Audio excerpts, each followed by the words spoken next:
Como bien lo he mencionado, la semana pasada estuvimos cerrando el tema de la armadura y vimos precisamente durante todo este recorrido de 5 clases el cinturón de la verdad, la coraza de justicia, el calzado del apresto del evangelio, el escudo de la fe, el yelmo de la salvación, la espada del espíritu, y vimos lo que representaba cada uno de esos elementos: la verdad, la santidad, la disposición a compartir el evangelio, la fe en la cual pensamos en los mejores términos acerca de Dios, también la certeza de nuestra salvación y finalmente el uso de la palabra. Estos componentes que son tan importantes, mis hermanos, se van a ver afectados en su potencia y en su eficacia si no están rodeados por el ambiente, si no están ejercidos en el medio, en la atmósfera en la cual el creyente haya fortaleza. Y ese apoyo precisamente es la oración, ese espacio, esa atmósfera, ese ambiente, ese medio donde se fortalecen cada uno de estos elementos de la armadura, es precisamente la oración. Y el tema del día de hoy precisamente va a ser ese. Vamos a estar meditando el verso 18 de Efesios, que dice así: orando en todo tiempo, con toda oración y súplica en el Espíritu, y velando en ello con toda perseverancia y súplica por todos los santos. Amén y amén. Y una de las mejores maneras que tenemos de darnos cuenta el poder que tiene la oración, o sea, lo determinante que es la oración, es precisamente poder meditar en un pasaje que está en las Escrituras. Y nos vamos a dar cuenta cómo en este evento histórico del pueblo de Israel, la batalla se gana contra Amalek, no por el numeroso pueblo que había, que estaba guiándolo Josué. Precisamente Josué era el general de ese ejército que fue contra Amalek, sino que nos vamos a dar cuenta que es precisamente una situación espiritual lo que les lleva a ganar una guerra física. Y es importantísimo este texto, mejor dicho, es un texto obligado para todos nosotros saber. Entonces vino Amalek, dice Éxodo capítulo 17, desde el verso 8 hasta el 13. Entonces vino Amalek y peleó contra Israel en Refidim. Y dijo Moisés a Josué: escógenos varones y sal a pelear contra Amalek. Mañana yo estaré sobre la cumbre del collado y la vara de Dios en mi mano. E hizo Josué como le dijo Moisés, peleando contra Amalek y Moisés. Y Aarón y Hur subieron a la cumbre del collado. Y sucedió que cuando alzaba Moisés su mano, Israel prevalecía. Mas cuando él bajaba su mano, prevalecía Amalek. Y las manos de Moisés se cansaban, por lo que tomaron una piedra y la pusieron debajo de él, y se sentó sobre ella, y Aarón y Hur sostenían sus manos, el uno a un lado y el otro al otro. Así hubo en sus manos firmeza hasta que se puso el sol. Y dice el verso 13 que Josué deshizo al ejército de Amalek. O sea, esto es impresionante. Ahora, ¿por qué salen en guerra contra Amalek? Amalek es un pueblo que se aprovechaba de la parte más débil de sus enemigos. Ellos atacaban siempre donde estaban los campamentos, los niños y los ancianos. Eran unos desgraciados. Por esa razón, y porque ellos atacaron a Israel, es que Dios permite que ellos, sin haber todavía conquistado Canaán, porque realmente cuando van a confrontar a los cananeos va a ser en el tiempo de Josué, cuando ya Josué va a ser el que toma el lugar de Moisés en el libro de Josué. Pero estas personas, el juicio de Dios ni siquiera esperó allá, sino aquí y de una vez, por lo que eran tan viles, tan desgraciados, atacar a lo más débil del pueblo. Ni siquiera a los hombres armados, sino a los niños, a los ancianos, a las mujeres. Eran unos aprovechados. Es por esa razón que se desata un juicio tremendo contra Amalek. Los amalecitas son el pueblo que el Señor le permite a Saúl acabar en otra guerra en el tiempo de Samuel, en el libro de Samuel. Y al no querer Saúl acabar con el rey de Amalek y con lo mejor del ganado, es que viene el juicio contra Saúl de que él será quitado como rey, y es donde se determina que será puesto David. Es por esa razón, porque Dios había determinado un juicio contra Amalek. Lo importante aquí, o sea, el punto aquí, ¿cuál es? Es cómo esta lucha se pudo ganar, se pudo vencer, fue desde el terreno espiritual. Lo que simbolizaba Moisés, lo que simboliza que Aarón y Hur estén alzando sus manos y que puedan prevalecer. O sea, es algo importantísimo que lo tengamos en cuenta.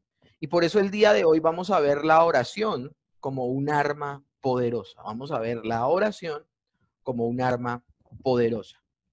Y así, de la misma manera, aunque tengamos toda la armadura que hemos descrito en las últimas enseñanzas, si la oración no es el aire que se respira, el creyente no prevalecerá.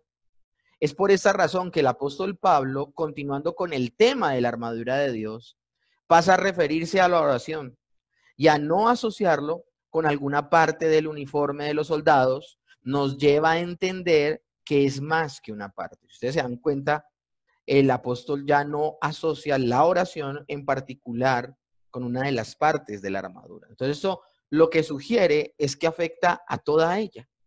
Como ya hemos dicho, es el medio de vida del creyente, un aspecto vital en torno a nuestra fuerza en medio de esta batalla espiritual en la que nos encontramos. El soldado cristiano puede erguirse con firmeza y rectitud, resistiendo con éxito a sus enemigos espirituales, solo en tanto que permanezca en un espíritu de oración, siempre listo a poner sus necesidades delante del Señor. Hay una característica importante en la persona que ora y que tiene comunión con Dios, es que tiene una actitud dependiente del Señor, dependiente del Señor. Entonces, mis hermanos, las almas que no se ejercitan en la oración son como un cuerpo tullido o paralítico, aunque tienen pies y manos, no pueden usarlos. Y esto es importantísimo que lo tengamos muy en cuenta, mis hermanos. El apóstol Pablo implícitamente señala lo vital que es la oración al utilizar 4 veces en una sola frase, en un solo versículo más bien, la palabra todo, en referencia a ella, a la oración. Dice Efesios 6:18, nuevamente se los leo, orando en todo tiempo, con toda oración y súplica en el Espíritu, y velando en ello con toda perseverancia y súplica por todos los santos. 4 veces, un énfasis importante que debemos tener en cuenta a la hora de estudiar este pasaje. Entonces el apóstol Pablo nos habla en esos 4 todo o todos, nos está hablando de 4 aspectos que debemos tener en cuenta en torno a la oración. Y el primer aspecto es frecuencia, orando en todo tiempo. Segundo, variedad, con toda oración y súplica. Tercero, perseverancia, y velando en ello con toda perseverancia.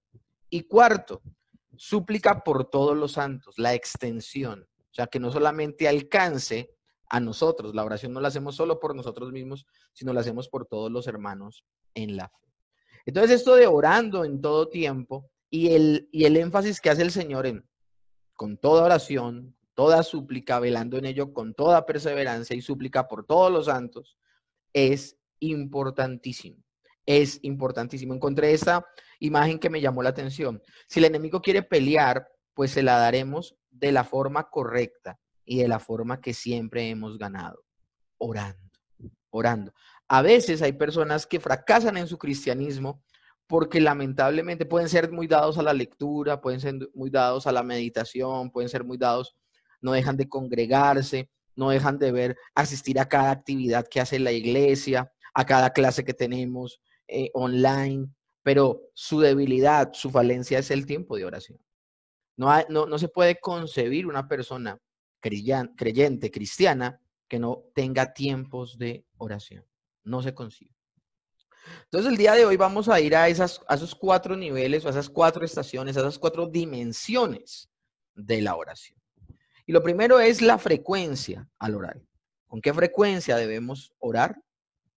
Cuando hablamos de este primer aspecto, el versículo 18 dice, orando en todo tiempo. Miren, mis hermanos, el enemigo nunca duerme. El enemigo nunca duerme. Siempre trabaja en pos de su propósito. Ahora, ¿cuál es su propósito? El propósito es destruir a la humanidad. Y por ello debemos orar en todo tiempo. Ya como lo hemos dicho en clases pasadas, no teniendo la terronera, no teniendo la psicosis de que está en todo lugar, ya hemos dejado claros muchos puntos para yo entrar nuevamente a hablar de eso y llover sobre mojado. Pero no quiere decir que por esa razón nos vamos a descuidar y vamos a bajar la guardia. La oración debe convertirse en el medio de vida del creyente. Así como los peces viven sumergidos en el agua, el cristiano debe estar sumergido en la oración y debe ser su medio vital, debe ser su ecosistema, debe ser su entorno natural. Podemos decir entonces que no orar es un ambiente antinatural para el creyente. Ahora, esto no significa que vivamos las 24 horas del día arrodillados o levantando nuestras manos a Dios todo el tiempo, sino que orar en todo tiempo es vivir en una conciencia continua de Dios. Yo en algún momento les hablaba a ustedes acerca de qué requisitos necesitábamos tener para pecar. No sé si ustedes se acuerdan. Y les hablaba en su momento que uno de los autogoles que se hace el creyente para pecar es que tiene un olvido consciente de Dios. Es decir, la persona se enajena y hace de cuenta que Dios no está presente para él poder pecar. Si un creyente tiene presente a Dios, será imposible que peque. Y el tema que usaba, el ejemplo que usaba en ese momento era, el ejemplo que ponía en ese momento era el ejemplo de José con la mujer de Potifar. Dice la cultura de la época, dice la tradición oral, que la mujer de Potifar se quitó el vestido y quedó desnuda. Y José le dice que él no puede pecar ni contra Dios ni contra su amo, porque ella es la esposa de su amo. Y ella dice, no, pero él no está. Y él dice, listo, Potifar no está, pero Dios sí me está viendo. Miren lo importante que es que el creyente tenga una conciencia de que Dios está allí. Y la mujer de Potifar toma su ropa que se acaba de quitar y la bota sobre sus ídolos y dice, ya los dioses no nos ven. Esto no está en la Biblia, esto hace parte de la tradición oral hebrea. Y dice José a la mujer de Potifar, tus dioses no te ven, pero mi Dios siempre ve. Y es cuando él sale corriendo, ella lo toma de la ropa, se rasga la ropa y él sale corriendo de allí sin su ropa. Miren qué tan diferente la posición de esta pagana, de esta incrédula, a la posición de un creyente como José. Entonces, cuando hablamos de orar, no estamos hablando de que todo el tiempo estemos arrodillados, de que todo el tiempo estemos levantando las manos a Dios, de que todo el tiempo estemos en el ejercicio puntual que conocemos hasta el día de hoy como oración, sino que es que las 24 horas del día sí tengamos una conciencia de Dios. Aún es posible para el creyente que tenga esa conciencia aún al irse a dormir, y los salmos lo relatan, de descansar en el Señor. Y me parece maravilloso esto. Me acuerdo de un pasaje como el de Nehemías. Ustedes si leen el primer capítulo de Nehemías y la situación que sucede, él es el copero del rey, y Nehemías se presenta delante del rey con una cara muy triste, que era algo gravísimo para el copero, porque el copero no solo probaba el vino para que no envenenaran al rey con el vino, o sea, si el vino estaba envenenado, el primero que se moría era el copero, porque él probaba el vino, sino que el vino era una muestra de que el rey estuviese alegre. O sea, se prendía, se entonaba y se ponía contento. Entonces el copero tenía que ser la persona más contenta del reino para tener contento al rey. Que él estuviera triste era delicadísimo. Y me llama la atención que mientras él está en su labor y el rey se pilla que él está triste, en su corazón Nehemías ora todo el tiempo. Ahora, ¿por qué él está triste? Porque se sabe de que muchos han vuelto a Israel, pero no hay quien los guíe, no hay quien los conduzca, hay que restaurar los muros, hay que hacer muchas cosas en Jerusalén. Y él quiere irse para allá, no quiere quedarse con el rey, él quiere irse para allá. Y dice que él al paso ora. Y eso es importantísimo, porque él no se botó al piso, no puso las manos en señal de oración, no. Él tenía una conciencia tan clara acerca de Dios que en medio de sus actividades hablaba con Dios. Y al paso es que él ora y le pide a Dios que le sea favorable para el rey, porque el rey le pregunta, ¿por qué tu semblante está así?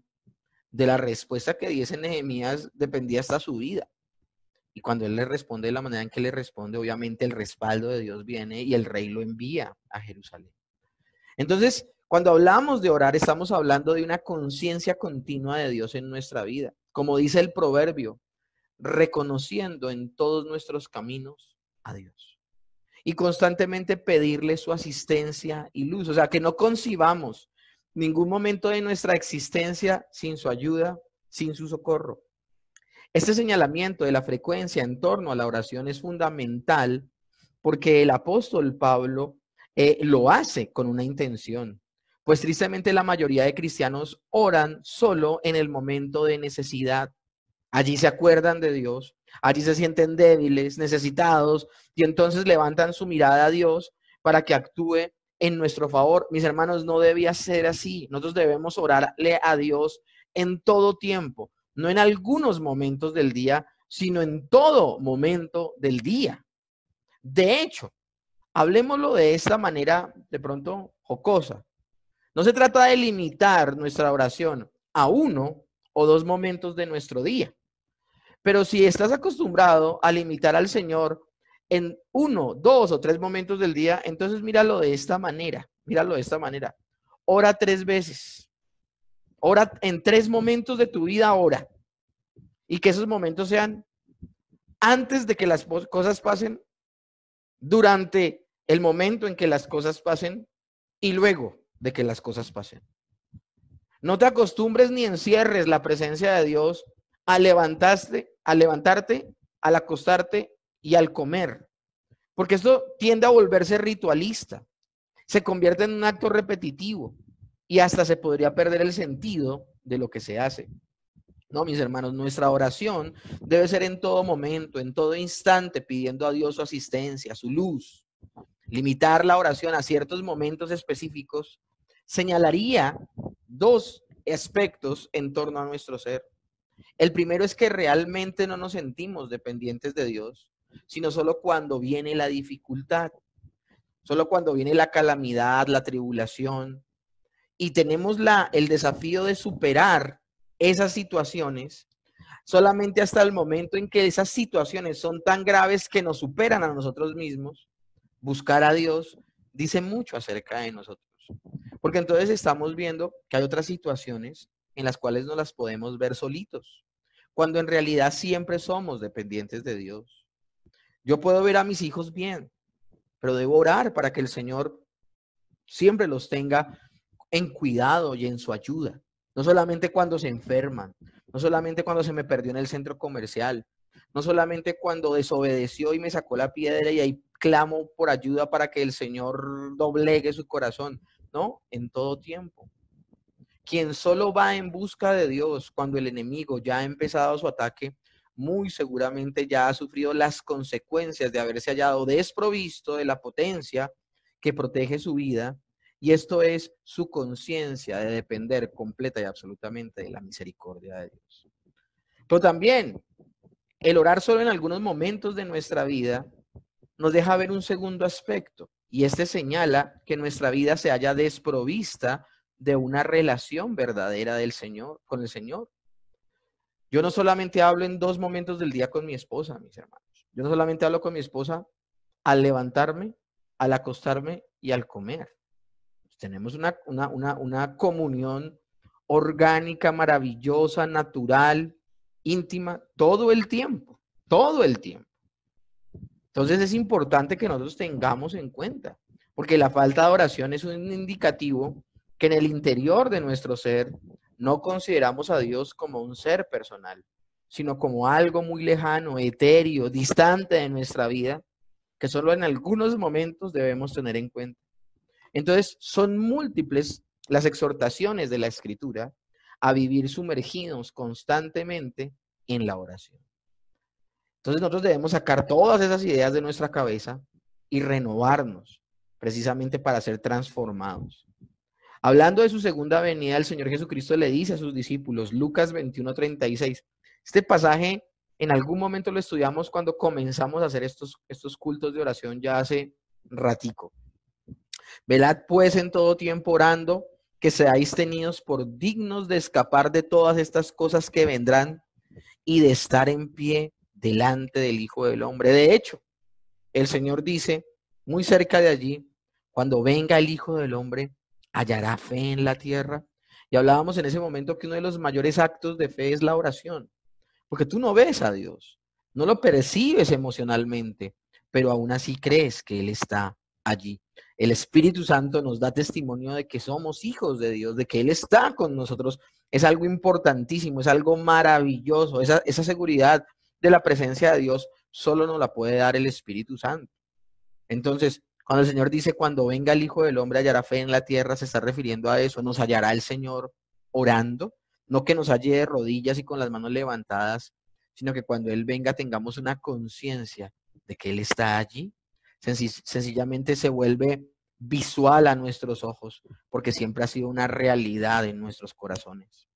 Y el contexto es que el que vive sumergido, el contexto en Lucas, es que el que vive sumergido en la oración no se deja engañar con los aspectos temporales de este mundo, algo que hemos venido insistiendo varias veces y diciendo que precisamente, escúchenme bien, debemos tener puestos nuestros ojos no en las cosas temporales, que a veces son las que se ven, sino en las eternas que son invisibles y que a veces no vemos.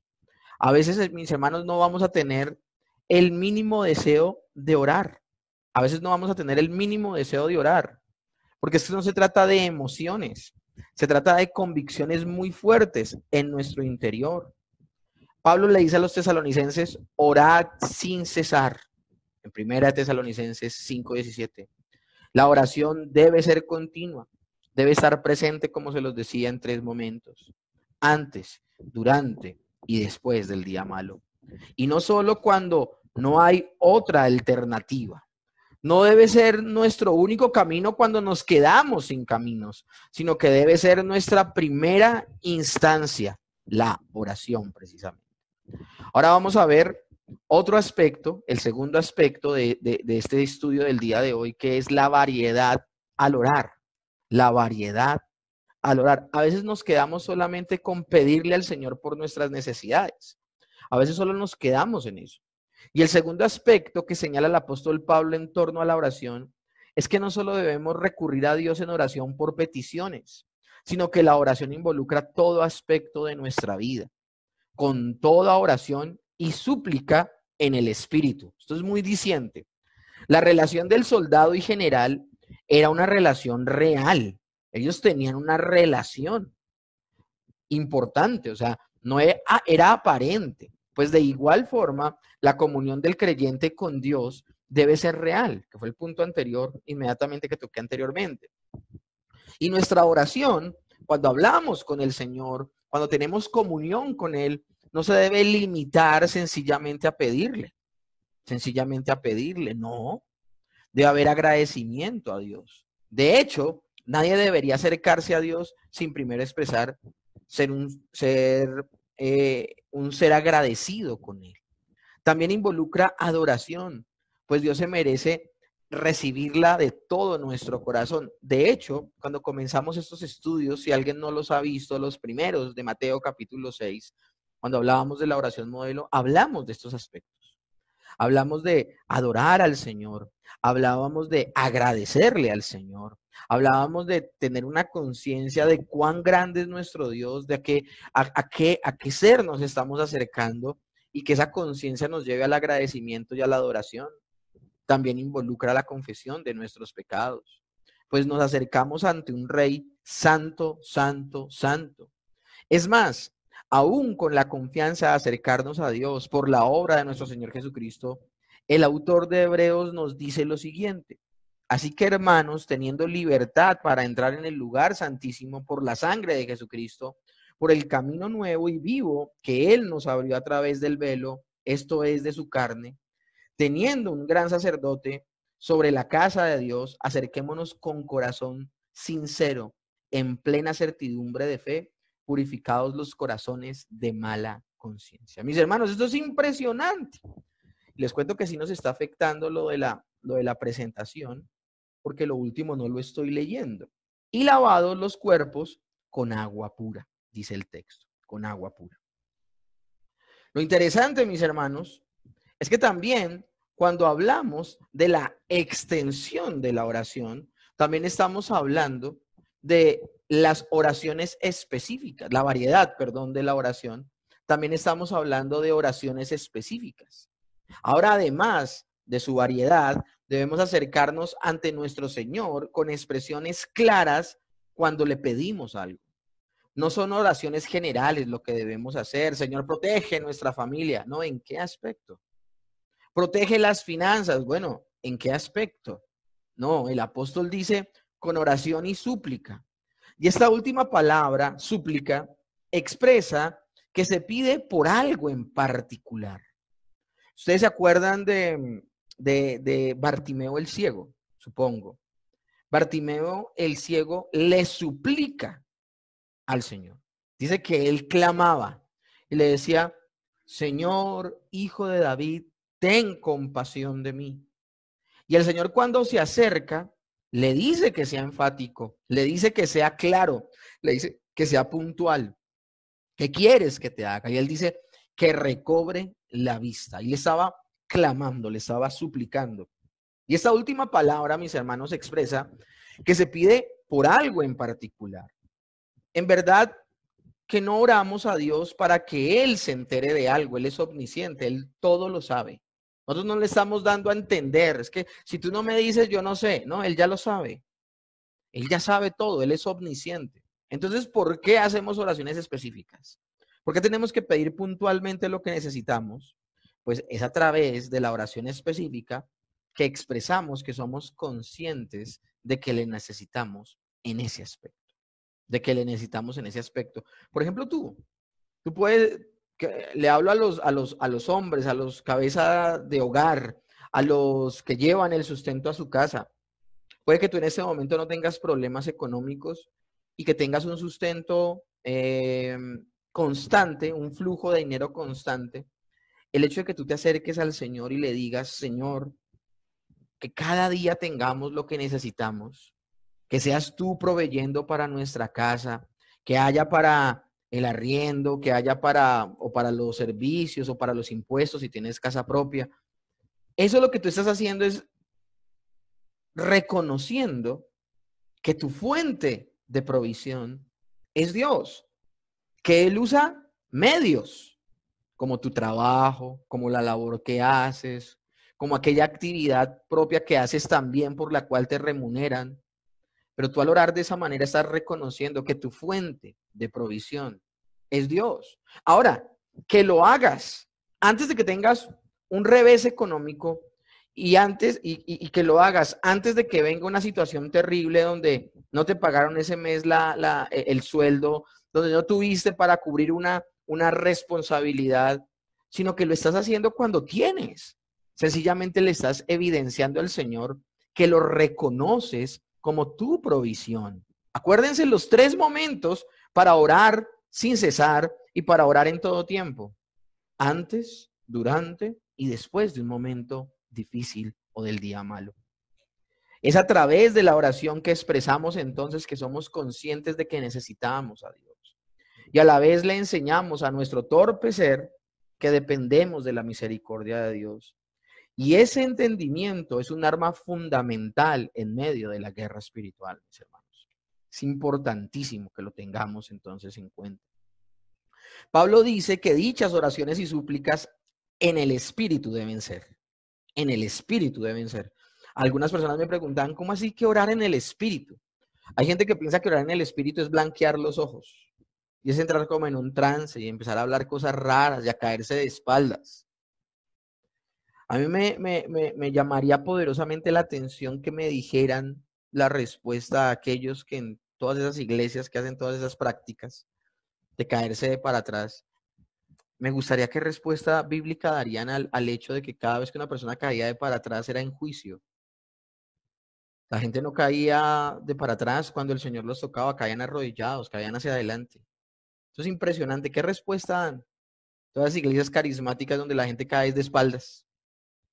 Obviamente son actos de histeria colectiva, no tiene nada que ver el Señor allí, un desorden completo donde antes que predicar la palabra se la pasan riendo, hablando cosas raras, haciendo voces, gritando, corriendo, saltando. Pero mis hermanos, cuando la Biblia habla de orar en el Espíritu, no se está refiriendo a todas esas payasadas. Cuando la Biblia habla de orar en el Espíritu, está diciendo que oremos conforme a su voluntad. ¿Y cómo vamos a poder orar conforme a su voluntad si no conocemos su palabra? ¿Cómo vamos a entender qué para el Señor es vano y superfluo si para nosotros es valioso? Tenemos que comparar nuestras vidas con la Escritura. Debemos orar por aquellas cosas que afectan nuestro ser en pos de caminar en el crecimiento, en nuestra santidad. Orar en el Espíritu es que tú pides lo que te va a edificar para el crecimiento y para darle la gloria al Señor. Eso es orar en el Espíritu. Santiago 4:3 dice lo siguiente: pedís y no recibís, porque pedís mal para gastar en vuestros deleites. Bueno, ¿qué sé que me edifica y qué sé y qué puedo hacer la diferencia para saber qué es un deleite y que voy a estar es desgastándolo? Mis hermanos, algo que tú pides y sencillamente tú dices, hombre, ¿será para la gloria de Dios? ¿O será para alimentar mi propio ego, mi propio ser? ¿O esto que le estoy pidiendo al Señor es precisamente para exaltar su nombre para la gloria de Dios? Alguien diría infantilmente, no, le estoy pidiendo una camioneta 4x4 para llevar a toda la gente de la iglesia el día domingo a la casa de Dios. A veces nosotros barnizamos de piedad nuestras peticiones carnales, nuestras peticiones egocéntricas, egoístas, como dice acá, nuestros deleites, los barnizamos, les hacemos una capa de piedad, de que no, es que si yo me gano el baloto, si yo me gano el chontico, yo le diezmo a la iglesia. Nosotros tenemos que tener muy pendiente esto, mis hermanos. ¿Qué es lo que me motiva a mí a pedir cuando pido? ¿Qué me motiva? Si yo tengo los motivos correctos y lo hago para la gloria de Dios, sin autoengañarme, les aseguro que estaré orando en el Espíritu. Ahora, la mejor manera de no autoengañarme en la manera en que oro y en las peticiones que hago es conociendo a Dios y su carácter. Y eso no va a ser posible si me mantengo lejos de las Escrituras. Tengo que conocer la palabra de Dios. Tengo que conocer lo que es prioridad para el Señor, lo que es importante para Él y lo que para Él es vano. Eso es lo que le hará una diferencia a mi oración. Es en ese sentido que el Espíritu Santo guía nuestras oraciones en pos de la voluntad de Dios. Romanos 8:26-27 dice, y de igual manera el Espíritu nos ayuda en nuestra debilidad, pues que hemos pedir como conviene, no lo sabemos. O sea que un acto natural del hombre es no saber cómo pedir. Solamente si Dios le enseña, si Dios le edifica y el mismo Espíritu Santo que habita en el creyente lo guía en la oración, podremos orar bien. O sea que olvidémonos que un no creyente ora bien, porque en principio no tiene al Espíritu Santo que lo guíe. Por eso es que vemos andeses como sicarios orando para que Dios los respaldara en el trabajito que tenían que hacer de matar a alguien. Por eso es una contradicción que una persona que asesina personas ore por las balas para que las balas lleguen a su destino final. Una cosa terrible, un acto de ignorancia tremendo. Entonces el pasaje de Romanos nos habla de eso. Y de igual manera el Espíritu nos ayuda. ¿A quiénes? A los creyentes en nuestra debilidad. Pues ¿qué hemos de pedir como conviene? No lo sabemos. Pues el Espíritu mismo intercede por nosotros con gemidos indecibles. Mas el que escudriña los corazones sabe cuál es la intención del Espíritu, porque conforme a la voluntad de Dios intercede por los santos. El dulce Espíritu Santo intercediendo por nosotros. Por eso es una sandez pensar que uno puede perder la salvación. Tenemos al Padre que nos conoció desde antes de la fundación del mundo. Tenemos al Hijo que intercede por nosotros sentado a la derecha del Padre. Y tenemos al Espíritu Santo intercediendo dentro de nosotros mismos. Eso es lo que hace el Dios por el creyente. Las tres personas de la Trinidad están velando día y noche, 24 horas al día, 7 días a la semana, cada momento, por tu salvación. Entonces, mis hermanos, ¿cuánto más Dios nos va a guiar para pedir cómo lo debemos hacer? Entonces, miren esta promesa de 1 Juan 5:14. Y esta es la confianza que tenemos en Él, que si pedimos alguna cosa conforme a su voluntad, Él nos oye. Es importantísimo esto. John MacArthur dice que si tú estás en el centro de la voluntad de Dios y todo lo que hagas lo haces para la gloria de Dios, puedes pedirle a Dios lo que quiera. Porque lo que tú vas a pedir siempre glorificará al Señor. No pedirás de una manera egoísta y absurda.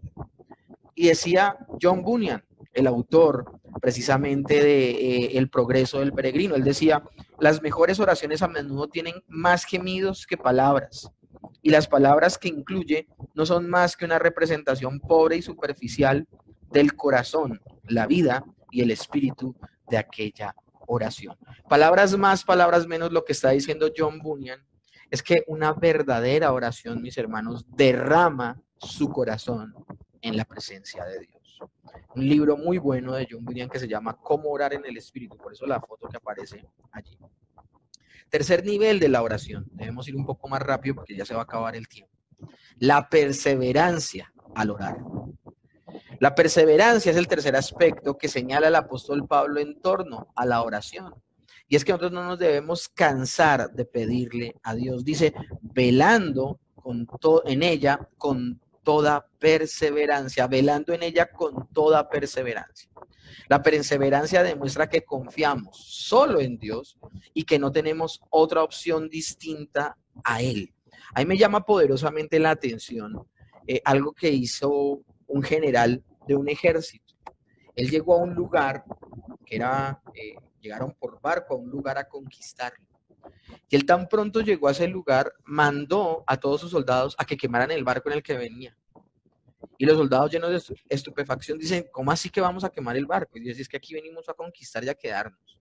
No tenemos un plan B, o sea, o vamos para adelante y si ganamos, conquistamos y si perdemos, que nos maten. El creyente no tiene un plan B. El creyente quema todos sus barcos, mis hermanos. Y por esa razón, el creyente solo tiene como su objetivo el depender de Dios. Y su forma de comunicar esa dependencia es la oración. El creyente no tiene otra opción distinta que Dios. O sea, ¿cuál es nuestra finalidad? Dios. ¿Quién puede ayudarnos? Dios. Ahora, Hebreos capítulo 11, verso 6 dice, pero sin fe es imposible agradar a Dios, porque es necesario que el que se acerque a Él crea que le hay y que es galardonador de los que le buscan. O sea, una persona que ora debe tener una conciencia de lo que está haciendo, a quién se está dirigiendo y la seguridad de que el Señor lo escucha. El cristiano confía que Dios responderá a su favor, tal vez no como lo espera, pero sí en torno al plan maravilloso y bondadoso. Tú tienes no solamente que derramar tu corazón delante de Dios, no solo tienes que ir a la fija, y cuando te digo que vas a la fija no es que siempre vas a recibir un sí, esa es la gran mentira del evangelio y la prosperidad. No, estoy diciéndote que vas a recibir ten la seguridad de que vas a tener una respuesta de parte de Dios. Así esa respuesta no sea lo que esperas, pero la respuesta que te va a dar el Señor por tú depender de Él, es una respuesta que te llevará a darle gloria a Él, a darle gloria. Como Pablo, quien perseverantemente pidió porque el Señor se llevara ese aguijón de su carne, pero que recibió algo mejor, crecimiento en la gracia de Dios. Así pasa con nosotros. El apóstol Pablo le dice al Señor, ya son 3 veces que te pido porque me quites este aguijón en la carne, y el Señor le dice, no se lo va a quitar. Bástate mi gracia, mi poder se perfecciona en la debilidad. Yo estoy permitiendo ese aguijón en la carne porque eso te hace débil, y que seas débil hace que dependas de mí. Entonces, si ustedes se dan cuenta, el apóstol Pablo fue perseverante en orar al respecto, hasta que recibió una respuesta de parte del Señor. Y la respuesta del Señor no fue, te lo voy a quitar, no, te lo voy a dejar, pero te lo voy a dejar porque tiene este propósito. Entonces, muchas veces en la oración recibiremos la respuesta, sí, tal vez no la que queremos, pero sí la que necesitamos. El Señor Jesucristo enfatizó la necesidad de orar siempre y no desmayar, con la parábola de la viuda y el juez injusto, parábolas que vimos el estudio en los primeros cultos de oración que hicimos. Y si hay alguien que no los ha estudiado, puede ir a esas grabaciones, a esos videos, a esas predicaciones y enseñanzas y saber a lo que nos referimos. Esos pasajes hablan precisamente de la perseverancia. Pero al final de dicha parábola realiza una pregunta confrontante. Lucas 18, del 7 al 8. ¿Y acaso Dios no hará justicia a sus escogidos que claman a Él día y noche? ¿Se tardará en responderles? Os digo que pronto les hará justicia. Pero cuando venga el Hijo del Hombre, ¿hallará fe en la tierra? Entonces, mis hermanos, como creyentes no tenemos otro camino que insistir, persistir y resistir. J.C. Ryle decía, la fe para la oración es lo que la pluma es para la flecha. Sin ella, la oración no da en el blanco. Mis hermanos, claramente la perseverancia fortalece y ejercita nuestra fe en el Señor Jesucristo para aguardar la respuesta, para aguardar la respuesta. Y finalmente, llegamos a la cuarta dimensión de la oración, que es la extensión de la oración.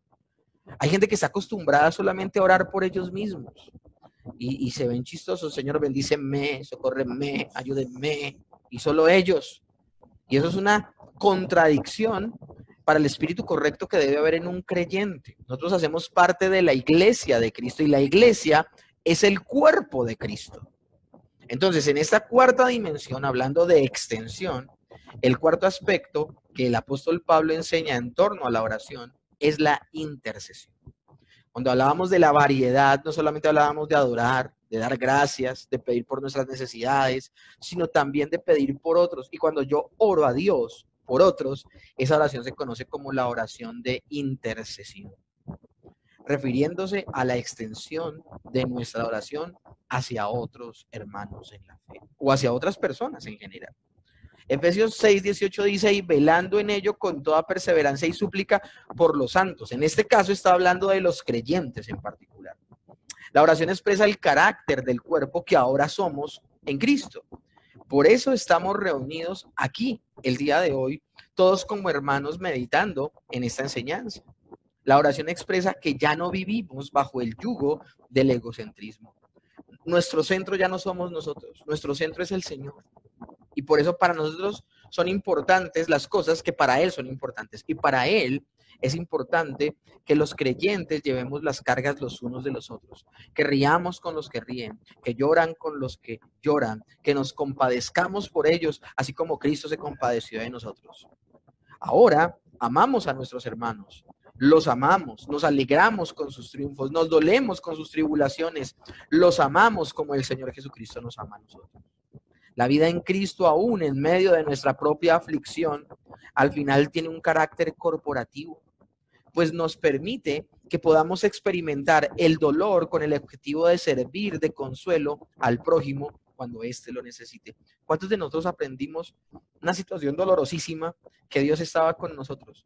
Y luego vemos a un hermano que es más débil en la fe que nosotros, que le está costando entender que en ese momento difícil Dios está con él y podemos acercarnos a nosotros y decirles, mira, a mí también me pasó lo que te pasó a ti y Dios me acompañó y vamos a estar orando por ti y vamos a estar muy pendientes de ti. Eso es importantísimo. En la oración ocurre lo mismo. Nos permite centrarnos en las necesidades de los demás y de esa manera imitar a nuestro Señor Jesucristo, quien es nuestro gran intercesor celestial. Y antes de leer Hebreos 7:25, yo quiero que entendamos, el Padre Nuestro fue el marco de todo este estudio de oración, de guerra espiritual y de la armadura. Pues precisamente Mateo capítulo 6, todas las veces que se hace una petición, en Mateo capítulo 6, en la oración modelo o en la oración de los discípulos, cada vez que se hace una oración, no se hace en singular, se hace en plural. Danos el pan nuestro de cada día. Perdona nuestras ofensas. Líbranos del mal. Siempre se está hablando en plural. Nunca un creyente ora de manera singular, sino de manera plural, porque hace parte de un cuerpo. Somos uno en Cristo, mis hermanos. Y hablando del papel intercesor de nuestro Señor Jesucristo, retorno, Hebreos 7:25, por lo cual puede también salvar perpetuamente a los que por Él se acercan a Dios, viviendo siempre para interceder por ellos. Mis hermanos, nosotros estamos llevando el ejemplo de nuestro Señor Jesucristo cuando oramos por otras personas, así como lo hizo Él por los hijos de Dios. Es maravilloso saber que hay otros hermanos que están orando por nosotros, por nuestras necesidades, pero también es maravilloso que ellos sepan que nosotros estamos orando por las suyas. Sin duda es un regalo a nuestro ser que nos llena de valor al saber que hay otros batallando a nuestro lado contra el ataque del enemigo en contra de nuestras vidas. Mis hermanos, espero que con esto que hemos visto el día de hoy podamos enriquecer un poco más nuestra comunión con Dios